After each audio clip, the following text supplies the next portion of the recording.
the Workforce Connections podcast, where we discuss workforce development in Southern Nevada. Here's your host. Hi, and welcome to another episode of the WC podcast. Today, we have a very special guest. They say there's always a first for everything, but there's always also a second. Today, backed by popular demand, the first guest to ever come back for a second time, I'm proud to welcome my friend, my colleague from Austin, Texas, President CEO of Workforce Solutions Capital Area, Tamara Atkinson. Thank you so much for inviting me back, Jaime. I want to believe it's because I did a good enough job the first time, but it could also be that I messed up so badly you had to give me a second chance to come back. Either way, it's a pleasure to be back with you. Yeah, I'm always grateful to see you. We were just in Orlando together with all of our peers. Again, as we'll talk about later, I have always enjoyed visiting you in Austin, learning from what's happening over there. And we're grateful to have you here because today, besides being with us, you're also going to be in front of our governor's Workforce Development Board. So let's go ahead and get started. Tell us a little bit about where you were born, where you grew up, went to school, went to college, your first job. But most importantly, tell us about how you arrived to the workforce development system. Yeah, thank you so much for that question, Jaime. Here's what I'll say. I see now as I look back that all of my experiences really led me to the job I'm in now and the work I get to do now. So I was born in Manhattan, Kansas, to parents who were from Kansas going to school, Kansas State University. But then my father was in the Air Force and was located overseas in Japan, working there when I was in pre-K. When he looked back at where he wanted to have our family set down roots, he chose Texas, particularly North Texas. So I grew up in the Dallas-Fort Worth area in what was a little town called Denton. Now it's a big town of Denton. So did all my formative schooling in Texas, went to the University of Texas, Hook'em Horns. Awesome. And then I really thought I wanted to focus on education, Jaime. And so I focused on learning English language, applied linguistics, and I became a teacher. And I became a teacher where I worked overseas. And here's what I learned when I was doing that. I learned that what education was that I was drawn to was really skill building to help people get a job. Because what I was doing when I lived overseas and when I was an educator is I was helping adults learn skills that were in demand and that the market wanted to pay for. Well, what do we call that? Workforce development. Mm-hmm. So when I came back to the States in my mid-20s, I realized that there was this industry called workforce development. And I started there over 2 decades ago, worked my way up, and have been at the board for more than 20 years. Wow. And your board, Workforce Solutions Capital Area, is a nationally recognized board, multiple times over, a high performance board. Again, you and I happen to be fortunate to be part of that high impact boards group from the National Association of Workforce Boards. Most recently, again, a couple of weeks ago, 3 weeks ago in DC, we saw your board and Athena Manufacturing win the 2023 NOB award, the Lawton Business Leadership Award. And so we've learned a lot from you over the last few years. We're grateful again that you are here this time to present to the Governor's Workforce Development Board the benefits of having the childcare assistance funds in the American Job Centers, supporting the work of getting people back to work. And so tell us why this topic that you've flown all the way from Austin here to share with us, why is it such an important topic? Well, it's an important topic because childcare is the number one impediment for workers going back to work or finishing their post-secondary education. Number one.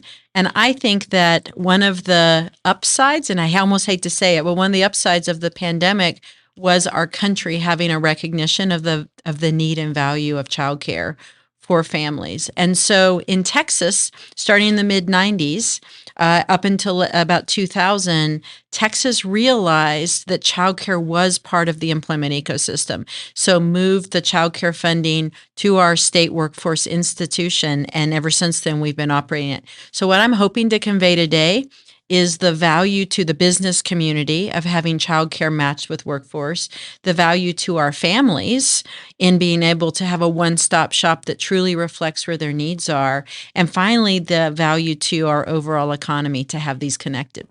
And I know, Tamara, as we drove here this morning, you shared with me also that it goes beyond the public workforce funding system.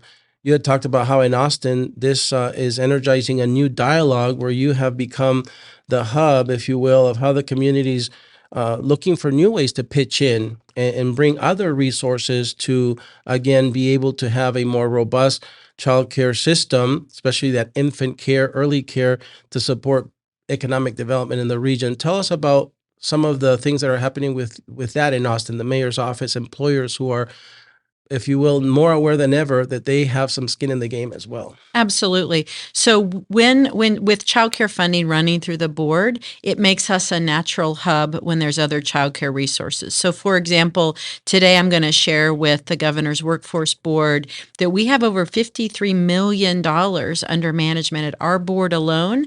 Part of that is from our state agency, but a lot of it comes from local government. So the value I think you're talking about, and I was sharing with you, is because the workforce board is the hub for connecting all the services in the employment ecosystem. We're the natural hub when there are new resources coming in. And we also know that statewide, we are only able to support about 11% of the childcare needs. So as I work with our mayor's office, I work with our local elected leaders, I'm continuing to make the case for why and how we should expand access through expanded resources. And of course, I'm promoting our system as the place that can lead all of this. Now, one of the things that that I value about these relationships with our peers, there's only 550 of us across the nation, and only we understand what we go through every day, right? Our work is very unique. I enjoy receiving your newsletter, working in Austin. And I love how you warn us all, the readers, hey, this is a 5-minute read, so you don't have to invest a whole lot of time, but it gives readers a quick glance at all the great work, like you just mentioned, happening in your area. I also noticed, of course, the Austin Next podcast. I even saw the cool new logo. I can see a cup pretty soon in your future. I want mine when I come to Austin. But you have made it such a priority to tell the story of what's happening, the value you bring to the community. You've been trying to tell the story in every platform possible. Why is that so important? Well, it's so important because we don't want to be a best kept secret, and we are told that we're a best kept secret, Jaime. And also our strategic plan, which is called our Higher Local Plan, it outlines 4 key tenets to our success. Number 1 on that list is awareness. So we know that we need to constantly be telling the story of what we have to offer, how to access our services, and the benefits of accessing our services. And so we've taken to social media, we've taken to podcasts, we've taken to newsletters, any forum that we can find to reach workers and employers, we're doing that. And I want to say that one of our number 1 challenges right now in Austin, and you tell me if it's any different in Las Vegas, because I want to learn from you, is really finding the workers that could use the skill training and services that we provide. And so we want to make sure that we are raising awareness through all these different avenues, including through the schools. Yeah, I think we're on the same page as you and I were just discussing in my office. We really believe that the earlier the better, the exposure, because the employers we've been hearing from through the launch of our industry sector partnerships last year was, we feel that we need a more robust connection to the earliest piece of the talent pipeline, and that's the K through 12 system. So we have very intentional, purposeful initiatives that are now happening not just in high school and middle school, but also elementary school. And I know a lot of our listeners might say, can the work of the workforce boards really impact elementary school students? And I say yes, because imagine a 10-year-old in elementary school, in just 8 years, he or she is going to be part of the workforce. And so, yes, we are investing early, as you said, to make sure that we are getting ahead of the curve. Well, and Jaime, and if you and I are successful in this conversation we're starting today around early childhood education, you might even start younger at impacting the future workforce, because really that's another way to look at childcare, to bring it full circle to your previous question, is when we are providing really quality early childhood education, we are helping children be kindergarten ready, which sets them up to be those great future workers in your community. That's right. I like how you're flipping the interview and you're asking me the questions. That's pretty. You're practicing for your podcast. I hope one of these days I'm going to be a guest on the Austin, next podcast.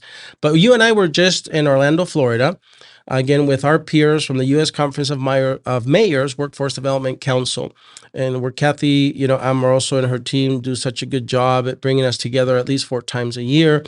And you and I have seen some of our peers hold those officer roles in that organization. We've learned from them so many, that I'll forget to name some, but, recently Lori and Pam and Mark and, Andrew and on and on and on, a lot of our peers.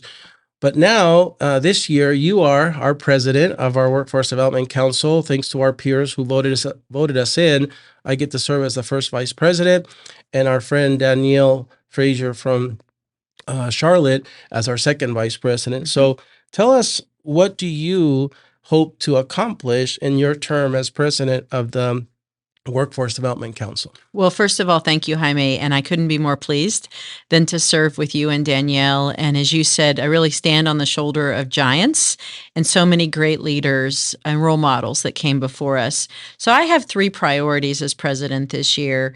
The first is I really want to understand and galvanize our council around the opportunity in the infrastructure funds.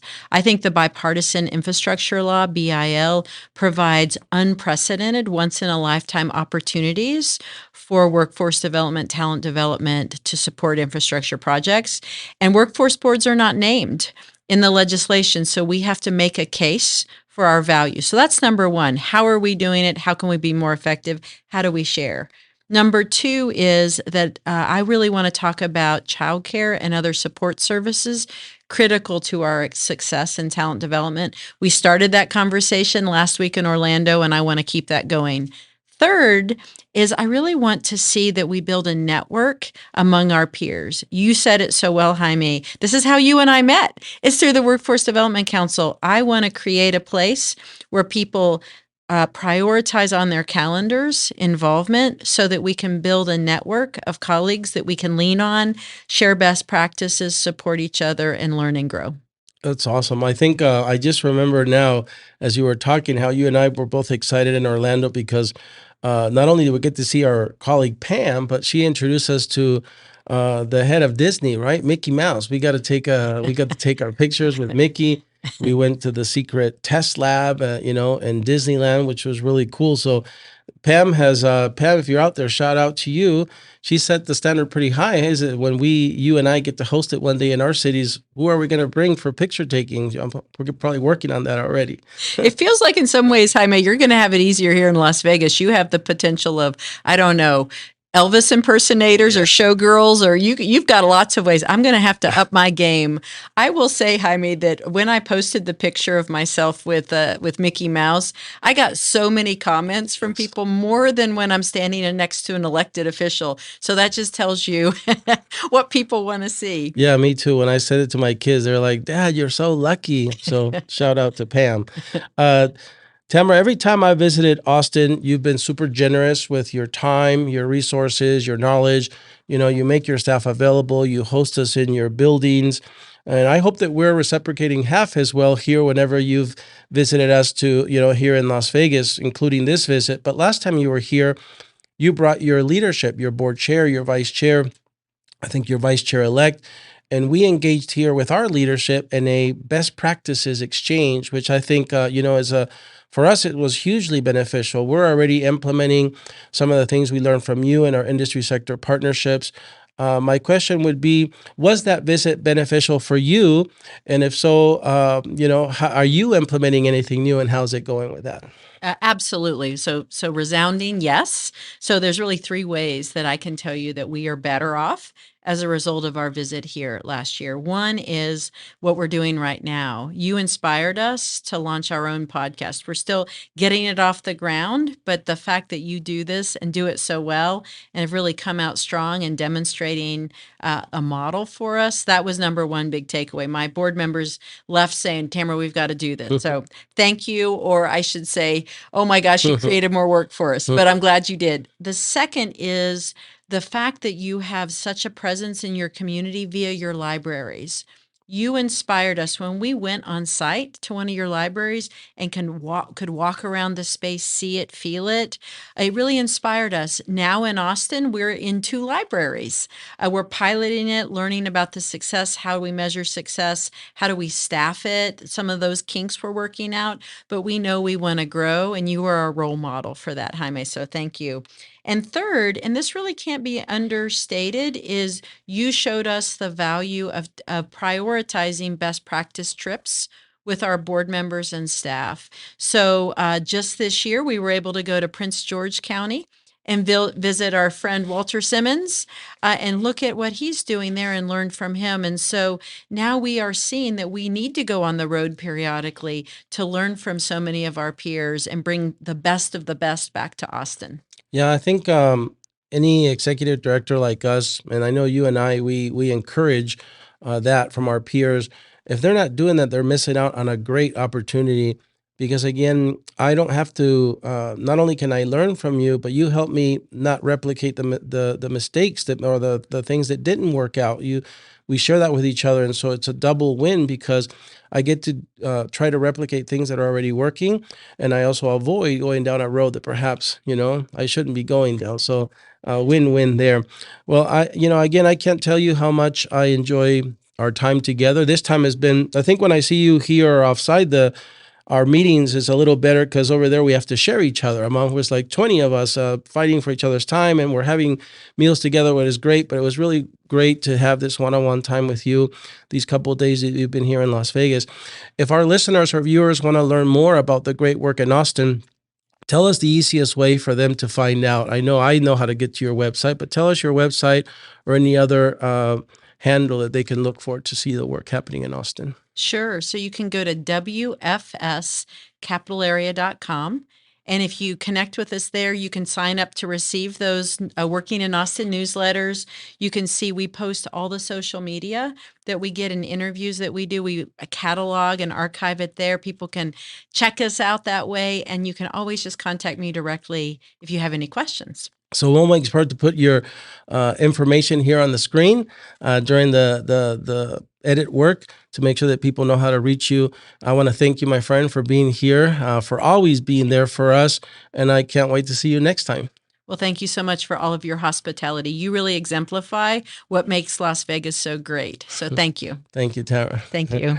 Well, that's it for another episode of the WC Podcast. We hope to see you in the next one. Until then, stay safe.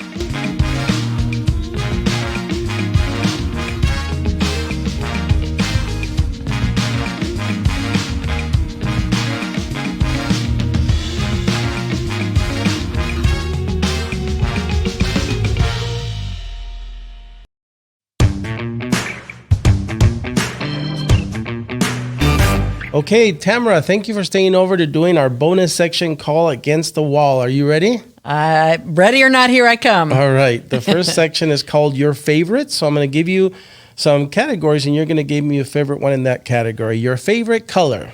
My favorite color is blue. Your favorite restaurant in Las Vegas. Oh, I haven't been to. Oh, no, I know. Peru chicken. Ding, ding, ding. Good answer. Ding, ding, ding. We were there together last night. last night. Your favorite drink, anytime.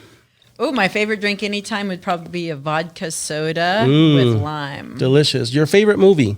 Favorite movie? Well, I love Casablanca because I lived in Morocco. Your favorite book. My favorite book? I liked 100 Years of Solitude, Love in the Time of Cholera, Gabriel Garcia Marquez. Oh, all good ones. Your favorite holiday. My favorite holiday is probably Thanksgiving. Your favorite day of the week. Oh, Friday. Your favorite sports team. Dallas Cowboys. Other than the Workforce Solutions Capital Area, your favorite local board. Well, it's got to be Workforce Connections. Hey, two in a row. Good job. The second section is called Tough Choices. Okay. So would you rather vacation or staycation? Vacation. Would you rather drive to your vacation spot or fly there? Fly so I can get there faster. And once you get there, would you rather stay in a hotel or an Airbnb? Airbnb. When you wake up in the morning, are you more coffee or tea? Oh, coffee. And after a hard days of work or vacationing, would you rather have a glass of wine or a glass of beer? Glass of wine. Now, on a Friday night, would you rather stay home and cook at home, or would you rather go out and eat at a restaurant? Actually, eat at home. I'm ready to just relax and take it easy. Me too. Rather owe money or owe a favor? Oh, a favor. Actions or words? Actions. Justice or grace? Grace. You made it through the final section is called Finish the Sentence. Are you ready? Yes. If Tamara could visit any place in the world, it would be... Italy. The best part of visiting Las Vegas is... Spending time with Jaime. You're just knocking it out of the park today. Tamara's favorite thing about her job is... Getting to work with Jaime. If Tamara could change one thing in WIOA, the Workforce Innovation Opportunity Act, it would be...